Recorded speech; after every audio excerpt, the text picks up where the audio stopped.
আজকের দিনটা আমার জন্য খুব স্পেশাল। আজকে জানো তো ঘন্টুর জন্মদিন। দেখতে দেখতে ঘন্টুর বয়স 3 বছর হয়ে গেল। এই তো মনে হয় সেদিনকে নিয়ে এলাম কাশ্মীর থেকে ঘুরতে যাওয়ার পরই দেখলাম ওর মাকে খাওয়াতাম। ওর মায়ের অনেকগুলো বাচ্চা হয়েছিল, সব কটা বাচ্চাই না প্রায় মরে গেছিলো। ঘন্টুকে দেখতে পেয়ে ঘন্টুকে নিয়ে এসেছিলাম, তখন কিন্তু ভাবতে পারিনি যে ঘন্টুকে আমাদের বাড়িতে রাখবো। থাক, সেসব একটা বড় ঘটনা, একটা বড় কথা বলতে গেলে অনেক কথাই বেরিয়ে আসবে এখন। যাক, সকাল সকাল ঘন্টুকে কিন্তু খাওয়া দাওয়ার পর কিন্তু স্নান করিয়ে দিয়েছিলাম, সেই আর ভিডিও ক্লিপ নিতে পারিনি।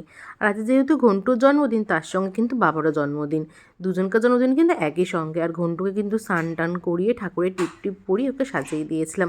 তখন জানো তো অতটাই বেশি ঠান্ডা পড়েনি, ওই অক্টোবর মাস 20 তারিখ ছিল তো, তখন কিন্তু প্রায় হালকা হালকা গরম ছিল।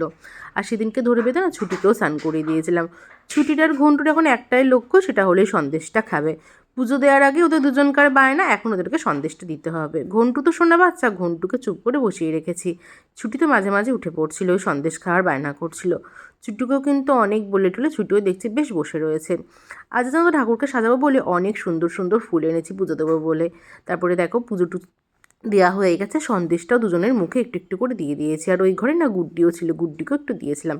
তারপরে দেখো দিদি প্রথমে একটু ঘন্টুকে খাইয়ে দিল। ঘন্টুর জন্য ছিল আজকে পায়েস, চিনি ছাড়া একদম শুধু দুধ দিয়ে একটুখানি চাল দিয়ে নেড়ে দিয়েছিল, সেই পায়েসটা ছিল। আর সাথে ছিল ভাত আর চিকেন স্টু। এই বছর না আর কোনো কিছু করতে পারিনি। হ্যাঁ, আর সাথে ছানাটাও ছিল, সেটাও না ভুলে গেছি। ভিডিওটা না অনেক দিন আগেকার তো, ওই অক্টোবর মাসে, আর এখন দেখতে দেখতে প্রায় ডিসেম্বর মাসের শেষের দিকে।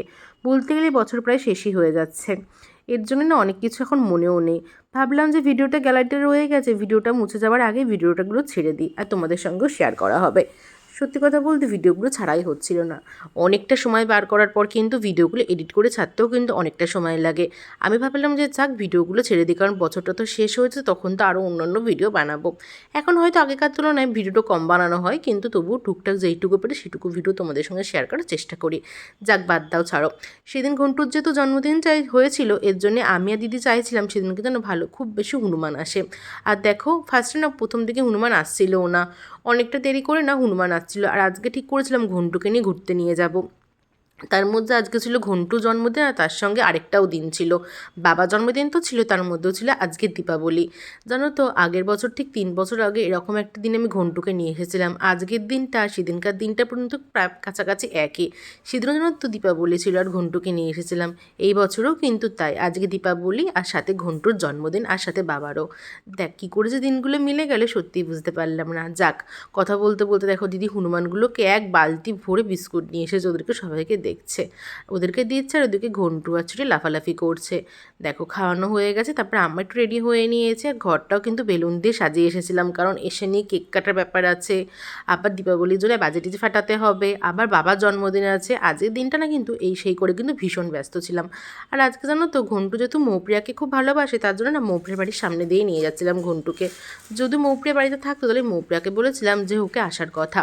দেখো আমরা 3জন মিলে কিন্তু বেরিয়ে পড়েছি। ওই যে প্রত্যেকবারের মতো কোথায় আর ঘুরতে নিয়ে যাব, ওকে স্টেশনে নিয়ে গেছিলাম। স্টেশন থেকে এক পাক মারি কিন্তু বাড়ি চলে আসছিলাম, কারণ তাড়াতাড়ি করছিলাম। আর বাড়ি আসার পথে দেখো মৌপ্রিয়ার সঙ্গে তো ঘন্টুর দেখা হয়ে গেছে। ঘন্টু যেহেতু মৌপ্রিয়াকে ভীষণ ভালোবাসে, এর জন্য কিন্তু দেখো ঘন্টু দেখতে পেয়ে কেমন খুশি হয়ে গেছে। যাক, ঘন্টুর কিন্তু আজকের দিনটা ভীষণ ভালো কাটলো মৌপ্রিয়ার সঙ্গে দেখা হয়ে। মৌপ্রিয়া অনেকবার বলছিল মৌপ্রিয়া বাড়ি যাওয়ার কথা, কিন্তু সত্যি কথা বলতে গেলে আজকে এতটাই ব্যস্ত ছিলাম, কেক টেক কাটতে হবে, আবার ওদিকে বাজি টাজি ফাটাতে হবে, সারা ঘর বাড়িতে মোমবাতি প্রদীপ দিতে হবে, আবার রাত্রিবেলা বাবার জন্মদিন, এত কিছু করে আর মোপরের বাড়িতে থাকতে পারিনি। তাই দেখো চলে এসে তখন দেখছি ঘড়ির কাঁটায় প্রায় 8:45 বেজে গেছে। কেক কাটা সব কিছু কিন্তু আমাদের 6টার মধ্যে করার কথা ছিল, কিন্তু সেটা 6টা থেকে যে কী করে 8:45 8টা বেজে গেল সত্যিই বুঝতে পারলাম না। দেখো মাকেও কিন্তু এবারে নিয়ে এসেছিলাম, মাও দেখো রেডি হয়ে সেজেগুজে চলে এসে নতুন জামা পরে। তারপরে দেখো আমি, দিদি, ঘন্টু, ছুটি 3জন মিলে বসেছিলাম কেক কাটবো বলে। ঘন্টু না প্রথমে একটু রাগ রাগ করছিল যে আজকে ঘন্টুর জন্মদিন, আজকে আমি ছুটিকে নিয়ে এসেছি, দিদির কেন ঘন্টু আর ওদের পাশে বসিনি। তাদের যখন ঘন্টুর সঙ্গে একটুখানি বসলাম, তারপরে দেখছি ঘন্টু সেই কিছুতেই কেক কাটবে না, ওনার তো সেই মুখ ভার। তারপরে দেখো ছুটিকে কোল থেকে নামিয়ে দিয়েছি, তখন দেখো ঘন্টু ভীষণ খুশি হয়েছে, তখন উনি কেক কেটেছে আর খুশিও হয়েছে। তারপরে আবার ওনার মাথা পাগলা হয়ে গেছে, উনি আর বসবেন না। একটুখানি কেকটা কেটে দিদি একটুখানি ওর মুখে দিয়ে ওর নাকে একটুখানি লাগিয়ে দিয়েছে। আর দিদা যেহেতু ছিল না আমাদের বাড়িতে, দিদাটাই ভীষণ মন খারাপ করছিল, তার জন্য দেখো দিদাকে একটু ভিডিও কলিং করে দেখাচ্ছিল। ওই ঘন্টুলেকে আর একটুকু দিদি একটুখানি আবার ঘন্টুর মুখে দিচ্ছিল কেকটা। প্রথম দিকে না ঘন্টু তো কেক টেক খেতে চাইছিল না, পরে আবার ওর কী মন হয়েছে আমরা খাচ্ছি দেখে তখন দেখো উনিও চলে এসেছে। তারপরে দেখো ওই কেকটা আমি একটুখানি কেটে ছুটিকে একটু দিয়ে দিয়েছি। আর গুড্ডি যেন আমাদের বাড়িতে ছিল, গুড্ডিকেও দিয়ে এসেছিলাম। ওই ভিডিওগুলো না আর নেওয়া হয়নি, আমি মুখেই বলে দিচ্ছি। যেহেতু আজকে দীপাবলি ছিল তার জন্য দেখো আশেপাশে বাড়িগুলো খুব সুন্দর দিয়ে লাইট দিয়ে সাজিয়েছিল, আর ঘন্টু সেগুলো দাঁড়িয়ে দাঁড়িয়ে দেখছিল। আশেপাশে প্রত্যেকটা বাড়িতে এত সুন্দর করে টুনি লাইট দিয়ে সাজিয়েছে না, এই জন্য দেখতে কিন্তু ভীষণ সুন্দর লাগছিল। এই বছর জানো তো বাবা আমাদের জিজ্ঞেস করেছিল আমাদের এই দিকটাতে এরকম করে লাইট দিয়ে সাজাবে কিনা। এইসব না সত্যি কথা বলতে গেলে আবার ঘন্টু ছুটি আবার কোনোভাবে যদি ছিঁড়ে ফেলে টানাটানিতে, বা ওদের যদি কোনোভাবে কারেন্টের শক খায়, এসব ভেবে না বারণ করে দিয়েছি। এর জন্য না সারা বাড়িটা আমরা মোমবাতির প্রদীপ দিয়ে সাজানোর চেষ্টা করেছি। আর ওইদিকে প্রত্যেকবারের মতো ঘন্টুকে দেখো চেন দিয়ে আমরা বেঁধে দিয়েছি। ততক্ষণে দেখছি মা জামাটা চেঞ্জ করে নাইটি পরে নিয়েছে। মা তখন হাতে একটা রং মশলা তারা কাছে কিছু একটা বাজি ফাটাচ্ছিল।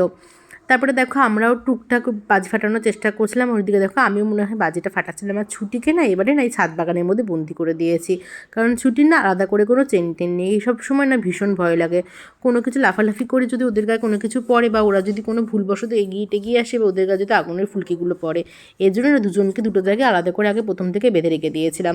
দিদি তখন মনে হয় রং মশলা কিছু একটা বাজি পোটাচ্ছিল। তারপরে দেখো দিদি দুটো তারাকাঠিতে একটা ভিডিও করে দিতে বলছিল আমাকে, দিদিকে তাই ভিডিওটা আমি করে দিয়েছিলাম।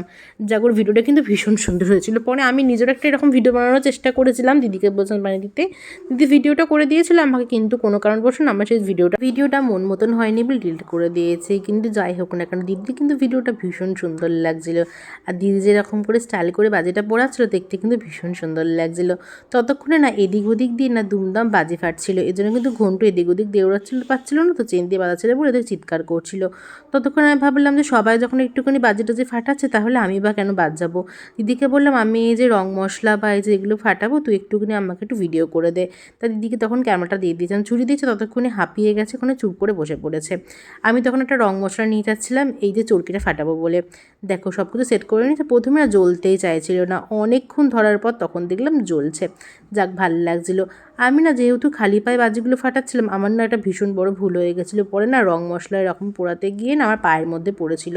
আমি না জুতো রেখেছিলাম, কোথায় রেখেছিলাম তাড়াহুড়োতে জুতো না খুঁজে পাচ্ছিলাম না।